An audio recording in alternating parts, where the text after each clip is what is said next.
A guy like Charlie Kirk, a father, a husband, murdered because of speech, because of speaking. He spoke in opposition to the mainstream. He spoke in opposition to liberals, similar to what we do here. And boom, we're live. What's up, everybody? Couple Casuals Podcast. I am your host, Stefano. And guys, we're back for a very important solo episode today. There has been a lot that has been unfolding in the news in Canada, but in particular for today's discussion, just south of the border in the United States. Charlie Kirk is dead. He was murdered while he was completing a speaking engagement in Utah. And we have all the information that you need to know about that. So that's what we're going to be discussing in today's conversation. But before we get into the conversation, guys, today's conversation is brought to you by Canada First. Secure your home with Canada's best home fortification. So, guys, so much happening with the Charlie Kirk situation that had to do a solo episode here today. I'm with Dean. Yep. So much going on, man. Just opening thoughts, man.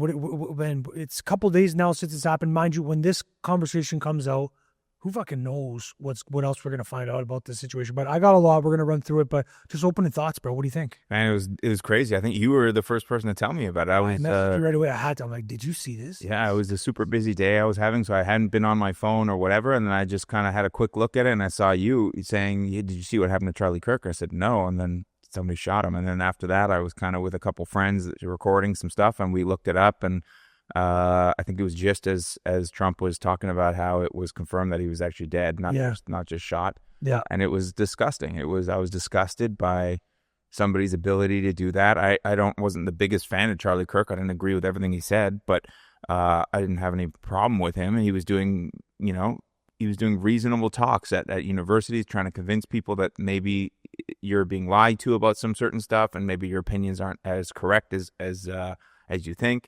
And somebody shot him for it. He was facilitating dialogue, and that's just the marker of what it means to be an American. Have conversations, talk, sort through things properly. And that's what he facilitated. He's being painted in a certain way. The media is spinning it. There's been some outrageous videos online.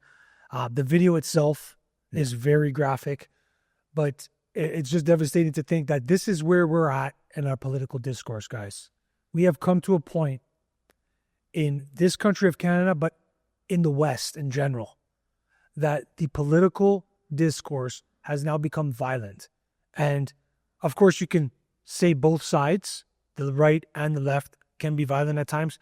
But guys, to call it just the way it is and the way I see it personally and many others is a lot of the violence and the aggression and these situations are coming as a result of the radical left, who have taken over so many different industries in this country, in this world, like the universities, like media.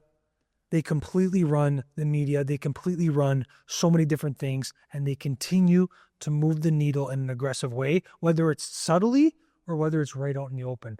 So we're going to talk about that today. We're going to talk about everything that exactly happened. We're going to talk about everything that you need to know about the killer, about the situation, how it unfolded, maybe why it happened the way it did, everybody's reaction to it. We're going to talk about everything. But just to sort of lay the foundation about what happened, Charlie Kirk, 31 years old, was shot at a speaking event, at an outdoor speaking event in Utah, Valley University, on September 10th, 2025. Universities are supposed to be the main grounds for discussion and freedom of thought. But this is what makes this so ironic, is that where we're supposed to facilitate free speech and the exchange of ideas, being on a university, is where Charlie Kirk was ultimately murdered, shot dead in a dramatic fashion, which, by the way, his family was in attendance, which is just devastating. So how it happened, what investigations are saying right now is authorities say the attack appears to have been targeted. Of course it has. Shooting from a higher vantage point, footage reporting the incident, the shooter, they indicate that the shooter may have been positioned on the rooftop. They caught some old guy initially. I don't know if you saw that, Dean. Yeah, he was saying, shoot me. And you know what happened? I heard a little bit about it on the PVD podcast. He was just like a crazy guy who was trying to get some attention, I guess. I don't know exactly what his motive was, but he was just running around saying, it was me, shoot me. I'm guessing he wanted some fame. What or is something. wrong with people? I mean, clearly mentally ill. Obviously, who runs around saying shoot me after somebody was just shot? Yeah, exactly. So it was him initially, and I think there was another guy they had in custody that they released, but this guy confessed, so there's no doubt that it was him. Yeah, so like initially there was these, of course, when these things happen nowadays, especially something to this magnitude, guys, Charlie Kirk is shot, and like you can look up the video if you want. It's extremely violent, extremely graphic, and the crowd started freaking out. Some crazy liberals in the crowd were actually getting up and cheering. There's videos of it. It's devastating. Can you imagine that?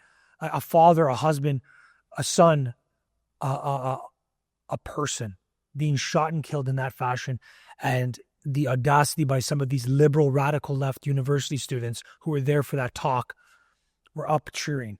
I guess for context, for people who don't know, what Charlie does is he goes to universities, which many people do now. He did it in the best way, in my opinion. He goes to universities and he encourages people to come up to the microphone and they debate topics. They debate just things that are happening, current events. And a lot of people didn't like it, especially on the university front, but a lot more people did like it. You know, I think only 100 people signed a petition in Utah for him not to come and visit and do a speaking engagement event. But it's just completely devastating, man. So weapons and evidence have been gathered almost immediately within days. A lot of information started to come out. But initially, there was videos surfacing of this old guy being taken away. It's like, oh, there he is. He's some old crazy person. And just tons of mixed, I'm going to use that term, misinformation, just going online, just everywhere about this situation. And as it unfolded, we started to learn more and more. But investigators recovered a high-power bolt-action rifle hidden near the scene. Cartridges and weapon markings have been reported to be a part of the active investigation. Now, just a couple of days ago, killer was identified, the radical left indoctrinated criminal that is just committed one of the most heinous crimes that you can commit in front of a family. It's unbelievable to think, but it's where we are. The killer was identified as Tyler Robinson, who was held down by his father. Can you imagine that? His father held him down for when police arrived. He confessed to his father. Then his father eventually turned him in, and his father was a former veteran of Washington County. Just to stop and pause there for a second, what do you think of that, Dean? Like, there's reports coming out that days before, he was at his dinner table, basically arguing or talking about how Charlie Kirk is spreading hate, etc. This is the account of his parents. But he eventually admitted to his father that he's the one who did this. And then his father held them down and then let the police come. Mind you, Utah has the death penalty. So think about that. Well, I think that's, I think the father did the right thing. Like, if your son has done something horrible, the last thing you should be doing is defending him or trying to hide it or trying to, help him get away with it. And I think his father realized what his son has become out of his control. So I think it's a classic kind of situation where the kid rebels against his parents' political views, maybe for whatever reason. And then, it comes to the most radical position based off of, guess what, social media perpetuates the kind of crazy, super far left idea that these people are fascists. And he wrote that on the shell. I'm not sure if you had that in your information there, but he wrote on the shell casings references to fascism and like all that kind of shit. And it's disgusting because the last thing that fascists would do is go out in public and speak to anybody who wants to confront his ideas. So this is the problem, which I do have it in here, so we'll dive into it deeper as it comes up. But this is the problem, that there's this misinformed interpretation of people, that it's obviously evident, guys, that these people were brainwashed and that they were indoctrinated by these corrupt universities and the corrupt media and the corrupt left side of politics nowadays. Now, this kid in particular, there's many reportings coming out and more might come out and we find the exact truth. But what we know right now is, or what we think we know, let's just put it that way, is that his family was leaning more towards the Republican side, like his parents. This is the account of the reporting, okay? Could be wrong. But he himself, now this is where it gets different, he himself was not positioned in alignment politically with his parents. Now I saw a video of a kid who went to high school with him, and he said, if I can describe Tyler Robinson, he's one of those guys that spent a bunch of time on Reddit. He was one of those guys that were just engaged completely on online chat rooms type of stuff and Reddit, Discord, and a gamer kind of guy, just this nerdy kind of dweeb that took a liking to radical left politics and felt this reason to go and do this. Now, there's still investigations are on their way, but I think they found evidence that he was having these conversations in Discord. And what are these groups, these Discord things? Are these chat rooms, Dean? What are they? Yeah, Discord is kind of like a lot of gamers use it so they can have like a chat room basically where you can text back and forth, but you can do audio chats. It's a lot of people use it for different reasons. I mean, I have a Discord account. I use it sometimes to play video games with my friends and use that as like a cross-platform way to talk to each other. But a lot of people also start these like chat rooms where they can have like thousands of people in there going back and forth. You can have different subsections of your Discord for different topics, but it's a breeding ground for some of this crazy indoctrination. And that's what I think that's what we've seen here. A lot of people are speculating like, oh, there's so much like rumors online about, oh, it's Mossad. Yeah. Oh, Charlie started to turn on Israel. And then this is why they wanted to take him out. I'm of the opinion, I think right now, this could change because it's happened in days, right? Yeah. But I'm of the opinion right now that this literally occurred. Like, I know it's diluted to a simplicity, guys, but it occurred from an individual, 22-year-old kid named Tyler Robertson, who was radicalized by the universities, his peers, and left-wing politics. That's what it comes down to. He was and these chat rooms, they facilitated these conversations, these Discord chats, these Reddit chats, these types of things. He was radicalized with it. Maybe at one point he wasn't as crazy of a lunatic, left-wing crazy person as he is today, but throughout this experience of influence, especially at a young age, you're very malleable. This is the result. And more information definitely is going to come out because they're going to take that kid's phone, which, by the way, they should have done to the Trump guy. We forget about that. The kid that tried to kill Trump, we forgot about him right away, which we'll talk more about. If someone was to break into my house, honestly, I wouldn't know what to do. That's something I hear often. And my response, well, don't let them break in. I'm Chad, former RCMP. Did you know that there's an average of 6 home invasions in the Greater Toronto Area daily? At Canada First, we deliver a home defense audit. We find your weak points and we show you how to prevent break-ins. We are here to fortify your home and stop intruders before they even try. Protect your home and what matters most with Canada First. Book your free home defense audit now.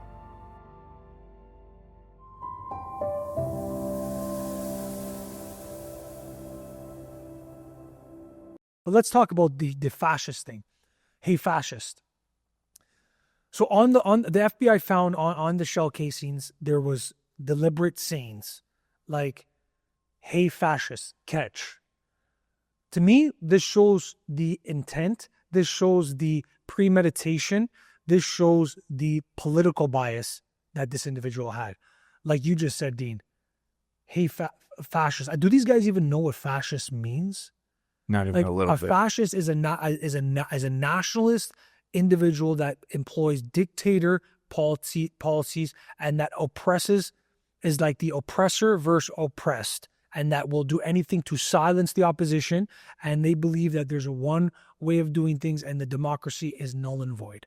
Okay? Charlie Void literally held speaking events to encourage an open dialogue. It's the complete opposite of what fascist is. So these shell casings tell us that. It tells us that this kid was manipulated and brainwashed, but it's his account. That's not to defer the accountability. I think accountability can be spread amongst many, him being at the forefront. And then the media is a big part of it, which we'll talk more about. But the FBI did find these shell casings. That was a very, very interesting to see that. The media is the one who continues to call the opposition things like fascist and all these pejoratives, okay? This is the result of the radical left ideology running through the universities and the youth. I say it all the time, guys. Let's talk about the universities for 1 second. The universities have 6-to-1 liberal professors to conservative professors.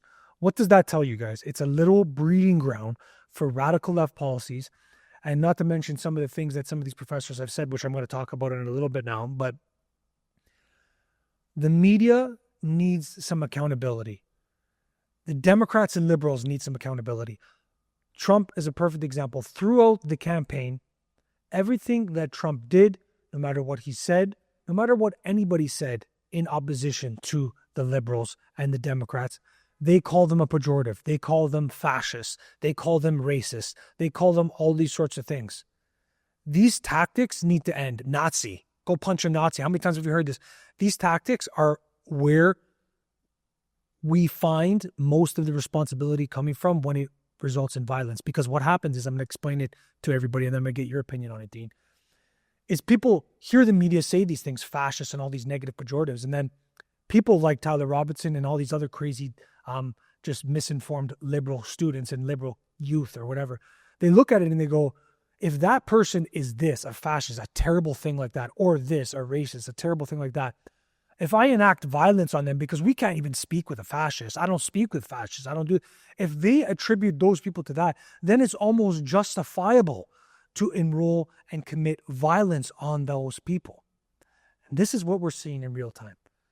A guy like Charlie Kirk, a father, a husband, murdered because of speech, because of speaking. He spoke in opposition to the mainstream. He spoke in opposition to liberals, similar to what we do here. And now it's left the question, what's next? But before we get into that, Dean, what do you think about just the media and just everybody spinning all this bullshit about fascist, about racist? And do you think they should be held to account for what's happening now? Yeah, I mean, the media has done a terrible job of telling people what's actually going on, and I think they're, for the most part, completely corrupted by the money that they get to fund the organizations that they work for, and it's such an organization, or such a large organizations, most of these places like CNN, the diffusement of responsibility is crazy. So the anchor on the air that you see on the TV, he's just saying, I'm reading what they tell me to read. The guy writing what he is supposed to read is just saying, well, my editor is telling me what kind of news we need to report.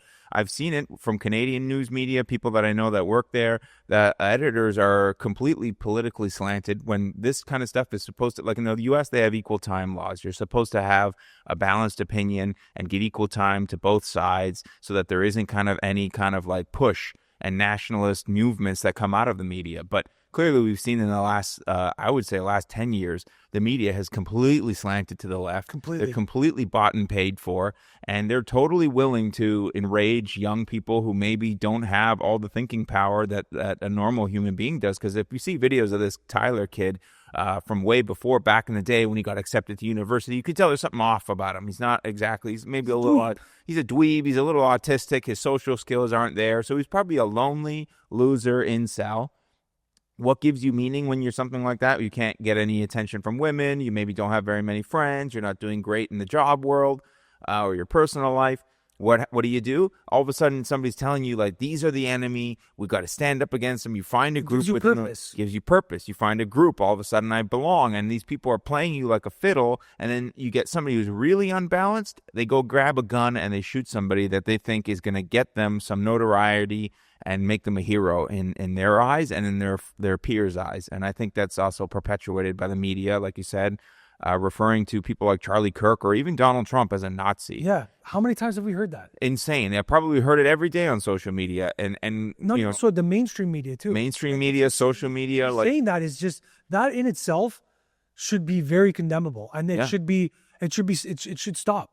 Because when you're calling somebody a Nazi, it provides utility and purpose and justification is the word for the opposition to do something about that in a violent manner, because you can't speak to a Nazi.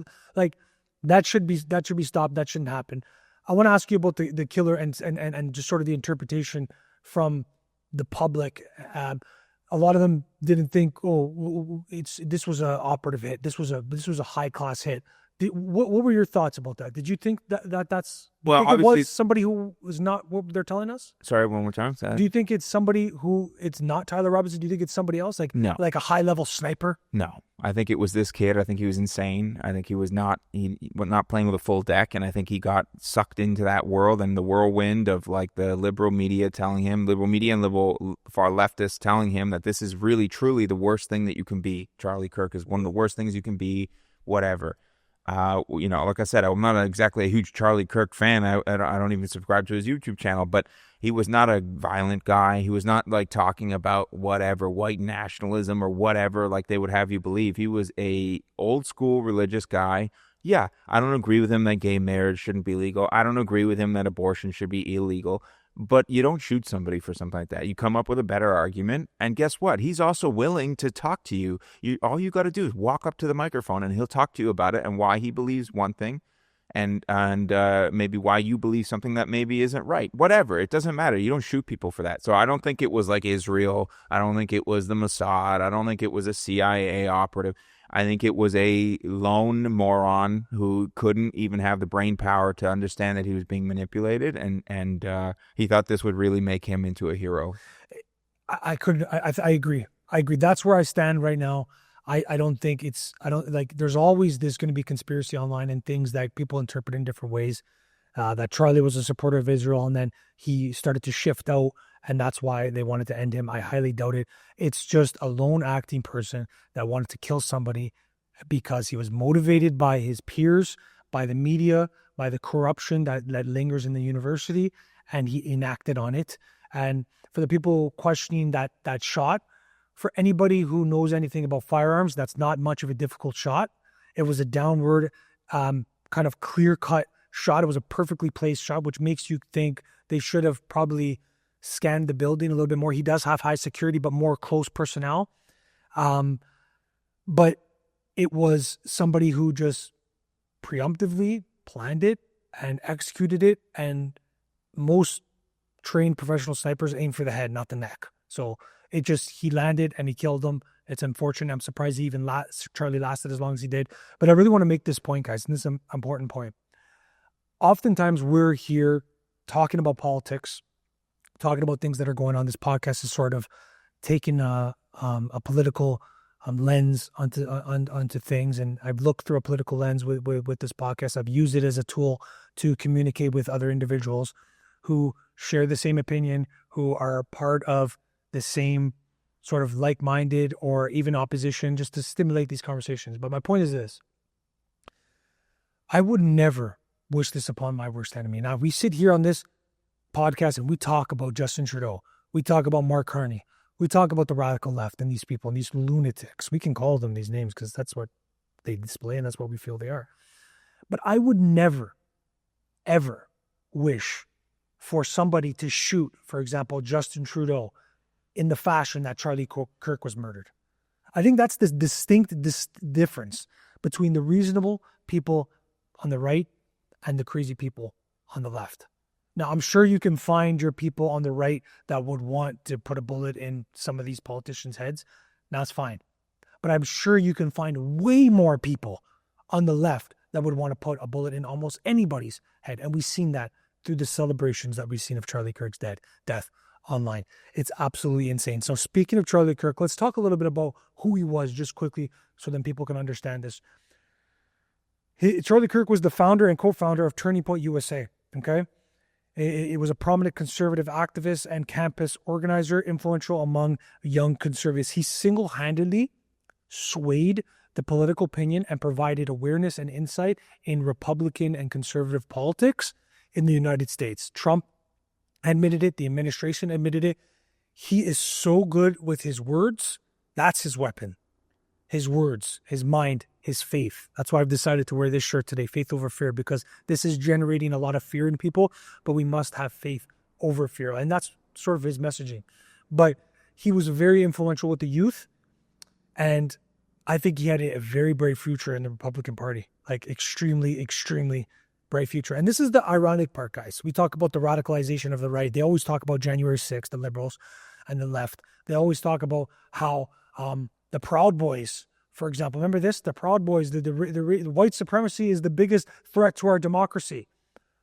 Look, that couldn't be further from the truth. And now we're finally starting to realize that, because unfortunately we're seeing bodies in front of us. We're seeing people getting killed for political violence. But the irony is this: Charlie Kirk's mission was to de-radicalize the populace, and if you had disagreements, to have a discussion. That was like his main purpose, along with get married, have children, give yourself to Jesus. That was his main purpose and his messaging. It wasn't that certain part of the populace shouldn't be able to speak, they shouldn't be able to do things. That wasn't it. That was his mission. He said it many times over, to de-radicalize the youth, to de-radicalize people, and he was using his speech as a vehicle to facilitate that. Probably the saddest part of this whole thing, guys, is that Charlie was a father. He had a family. He had young children. And the worst part is that they were actually there when it happened. I read reports online that his daughter tried to run to him when she heard the noise because she was scared of the noise. Yes. So take that in for people listening, that how could you ever wish that upon somebody, especially when their family is there? Like, what do you make of this, Dean? Like, it's not an evil man. This was not an evil man who like hated people or anything like that. He was a religious guy, and yeah, your opinions as an atheist or a different religion might not add up to his, but he wasn't trying to be forceful about it. He was a very nice person from all accounts. Everybody who knew him personally had nothing negative to say about him. It's just a disgusting act, and I hope that more people come out and disavow the actions, because I've seen even on my Instagram feed people that I thought I knew who are just reposting and sharing horrible takes on this. Terrible. Like posting clips about him talking about gun rights in the United States and basically insinuating that he deserved it. Well, if you want gun rights, there's your gun right. No, this was a criminal. That's a murder. Yeah, this is There's a a difference murder. between gun rights and murder. Exactly. The whole gun rights debate is a whole other podcast, but like it's disgusting to bring up a clip like that and say, see, you deserved it. You were into guns. Therefore, this guy should be allowed to shoot you, right? By your own disgusting shit like that. Terrible, man. It's just insane. People will do anything. Compare this to like, how come you're not giving this so much attention to the Israel Gaza or George Floyd? Right? Yeah, not the right fucking time to talk about that. And you know what? It's getting plenty of fucking attention. This was a guy who was murdered in cold blood by a moron who had opinions that were fed to him, and he was too stupid. His brain was too low power to have some power to think up through it. Instead, he was just going along with the crowd, and it's just disgusting. Can you imagine this, Dean? Can you imagine? Now, if you want to ever identify hypocrisy, get a situation and flip it, okay? Now, imagine Charlie Kirk was, I don't know, anybody. Who's a left-wing guy that we can fill in there? The Young Turks, fucking... Yeah, Cenk Uygur or something. Cenk Uygur, Destiny, I don't know, like... Yeah. Who, I don't know, name somebody. I don't even know some of these guys, but... Imagine AOC, a political figure, let's say. Imagine Charlie Kirk was one of the individuals on the left. How would the media be covering it? How would the populace and the sentiment online be covered if it was the other side? Well, it's funny you say imagine if. We don't have to imagine if. We can just rewind the clocks a few years, and there was George Floyd, a fucking criminal who was a fentanyl dealer and was high on fentanyl. He got, unfortunately, obviously murdered by a cop, probably. The cop was using excessive force, but it doesn't matter. The guy was a fucking scumbag. He died, and the whole country and planet erupted. Statues erected, riots. Portland burned for 90-plus days. They burned cities to the ground. And riots, Democrats all that shit. Supported it. Yeah. Kamala Harris put a GoFundMe link to support the people who were arrested from it. So that's a great example. Great example of what happens on one side versus the other side. I saw a video of it today. What happened when George Floyd was killed? Murders, arrests, out of control riots. And then what happens when somebody like Charlie Kirk, the people that were his supporters, what are they doing? They're holding candlelight vigils, praying. Yeah. And you know what? People were even interrupting that. People are so disgusting. And protesting it. Yeah, protesting the candlelight vigils to respect a man who was just murdered. Totally unfair. He had nothing wrong to anybody, and he was just murdered in cold blood. And you have the balls to go through like the candlelight vigil and disrespect his family and the people who are saddened by his death. It's disgusting, despicable, and it's typical from the left. Yeah, and it's a great example. That's the hypocrisy. And we see more and more of it. Now, the one thing I'll urge conservatives and Republicans and to my friends down in the States, I really hope that this doesn't initiate a response in a violent way. Now, it could initiate a response in a different way, but I really hope this doesn't now lead to the murder or violence against the opposition. I genuinely hope that doesn't happen, because then that totally takes away from the spotlight being on who it needs to be on, which is the radical left and what they're doing. Yeah. And not to mention that it's not right. It's Yeah. just not what we should Yeah, be doing. no. What we should be doing is this. Yeah. Talking. So what this should do for anybody who's very angry by what happened to Charlie Kirk is use your voice. There are so many studies out there that most conservative supporters, maybe in Canada, maybe in the United States, they don't actually share their political opinions because they're afraid of scrutiny and the opinion of others. Start there. You're upset about Charlie Kirk and what happened? Start there. Start using your voice. Don't underestimate the power that your voice has. Join your local political office.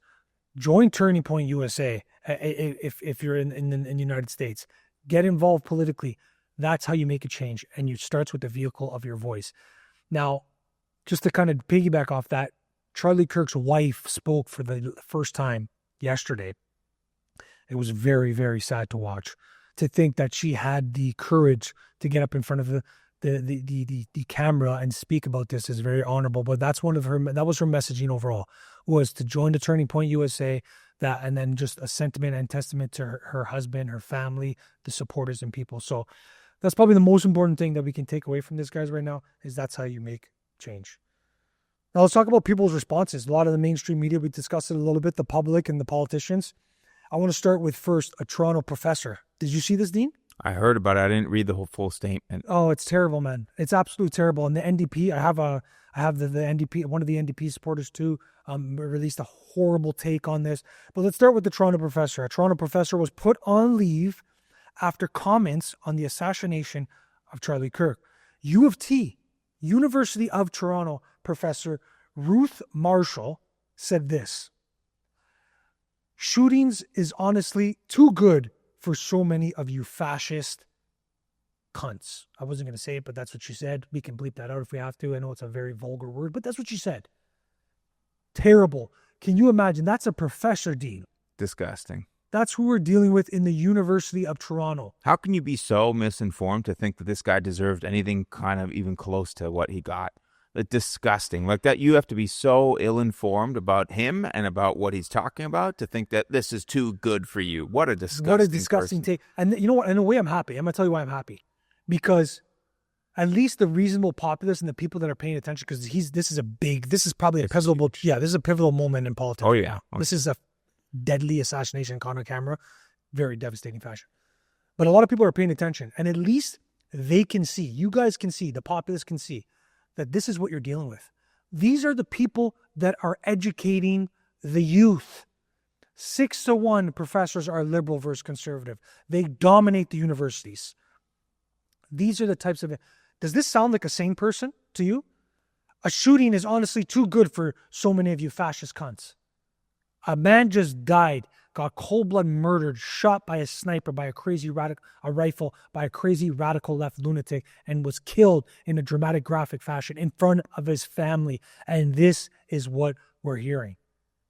If that doesn't tell you guys that these people on this side, not all of them, but most of them, especially these ones, are demonstrating some real mental issues.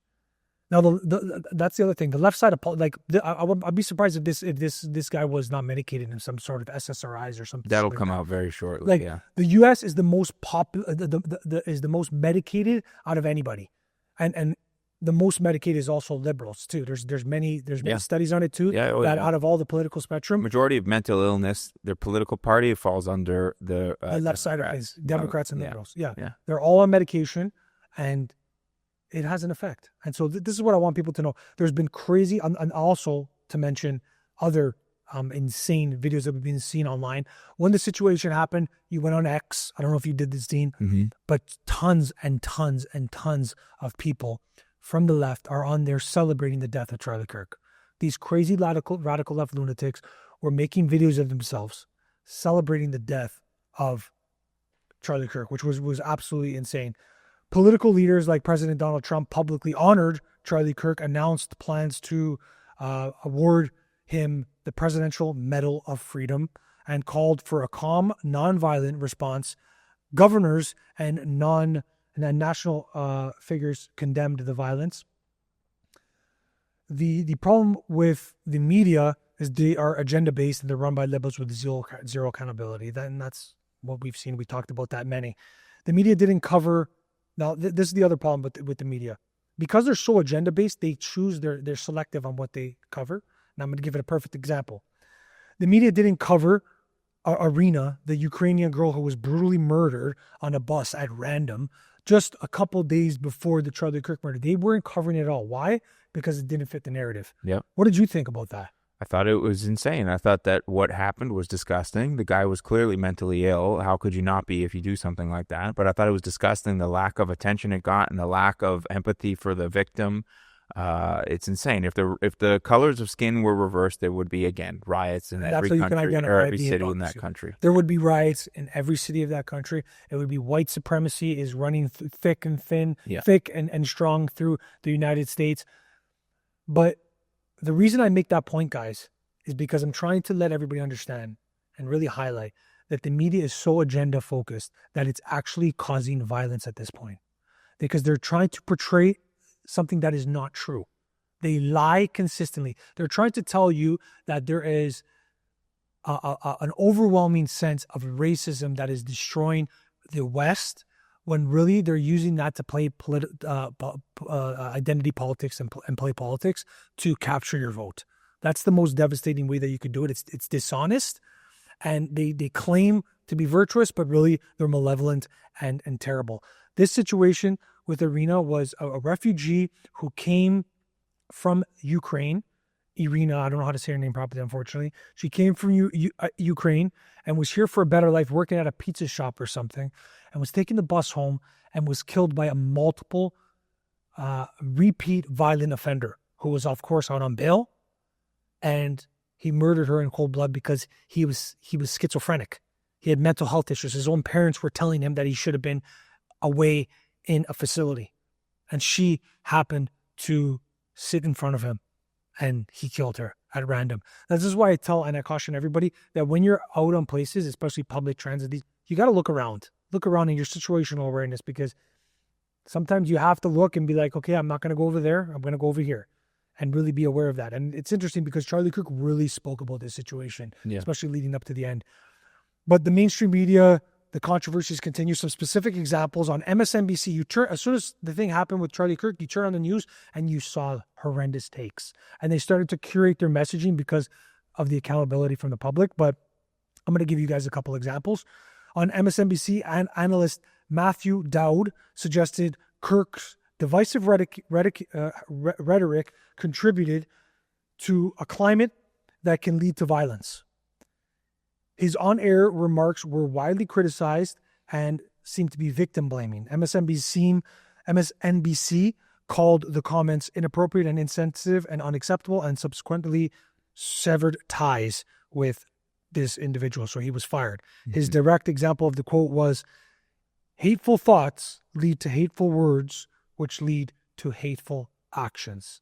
That's what's his somewhat justification of the murder, and this, again, terrible take. Absolutely insane. If he even thought for 5 seconds about what he just said, then he's green-lighting himself. How much hate do those people spew? How many bad names? That's the irony. It's crazy. It's complete, like, inability to think critically. I have a friend with the same take who thought it was like, well, it's just Trump's America. It's what you get. No. Absolutely not. Insane behavior is not generated by the Trump administration. This kind of stuff was happening, number one, before Trump, and it'll happen after Trump as long as the media stays the same. The number one contributor to the things like this is the left-wing media and left-wing online people. Yeah, I couldn't agree more. And now we're seeing the full result of that in a violent manner. But this example with the media is one example of many. You guys can look them up online, but in the interest of time, I'm going to just give you guys this example. But MSNBC is amongst the most radical left media. They're worse than CNN, in my opinion. They are absolutely horrendous. Their takes are terrible. And this is an example of them. And they fired this individual because he thought it was smart to go on there fresh when Charlie Kirk was murdered and say, hateful thoughts lead to hateful words, which lead to hateful actions. What a terrible take by MSNBC. Absolutely horrible. Now, another thing in regards to the public sentiment and people kind of going online and making these crazy videos celebrating Charlie Kirk's death, there's been a website that's been created to keep these people accountable. I don't know if you've seen this, but No. it's called charliesmurderers.com. Basically what it is it's collecting all of this footage of people like celebrating his death in such a heinous way and a terrible way. And they're posting their names and stuff online. And then people are being held to account by like their employer. Good. Absolutely. That's exactly what needs to happen. So these people don't think that they're justified in having these disgusting, horrible takes. Can I get you? I bet you most of them have no idea what the fuck they're talking about. They probably don't know anything about Charlie, 100%. but this is just the pattern or the path to go in if I'm in this group. And it's disgusting. It's just disgusting. It's a testament to where we are in our political discourse today. One side is demonstrating like very mentally unwell behavior, and the other side has its flaws for sure, but it seems to be going in the right direction because they have foundational principles, values, faith. That's why I feel it's very strong on the conservative side of things today. And the left employs things that are nonsensical. Crime is running loose. Truth doesn't actually matter to them anymore. They'll say whatever they can to make you believe it. If they want to say you can be this, you can be that, it doesn't matter if science disagrees with you. It doesn't matter. They'll do whatever it takes to put forward this agenda and put forward their legislation and retain and maintain power, whether it's opening borders, whether it's lying to continuously on the media. And this is where we are today in our political discourse. But let's talk about it, our political discourse a little bit more. There's a polarization that's running deep through the West right now. This killing has been framed as an example of increasing political violence and a symptom to the polarization, especially in the United States. Democrats have all tweeted and made statements that they condemn this because they have to. They have to. There can't be a political murder and then you don't have the left side coming up and saying, oh, we totally condemn this. For example, Joe Biden is on record many times saying Donald Trump is a threat to our democracy. So if he condemns the political violence, but he is low-key or maybe high-key encouraging it. When you say somebody is a threat to democracy, the word threat to democracy, what do you think that's going to do to the populace? How that's going to spur them up? It's not just Joe Biden. I'm not picking on him. I know he's extremely sick right now. But they all did it. MSNBC literally compared a Trump rally in Madison Square Garden to the KKK rallies back in the day. It's unbelievable to think. You got multiple clips of even Tim Walz, that crazy left-wing lunatic who was supposed to be the vice president, saying that Donald Trump is wholeheartedly a fascist. Yeah. These are the examples that you need. They're all online, and we'll share some of them too. But people like the Democrats, shows like The View, who continuously, their whole purpose is to continue to demonize the other side, the opposition. This is the result that we're seeing, okay, guys? Comparisons evoked publicly. Some commentators compared the national shock and political ramification of all this to the historic political violence in the 1960s when JFK's assassination occurred, in terms of national trauma. The journalists and pundits debating whether this marks a new chapter in political violence in modern U.S.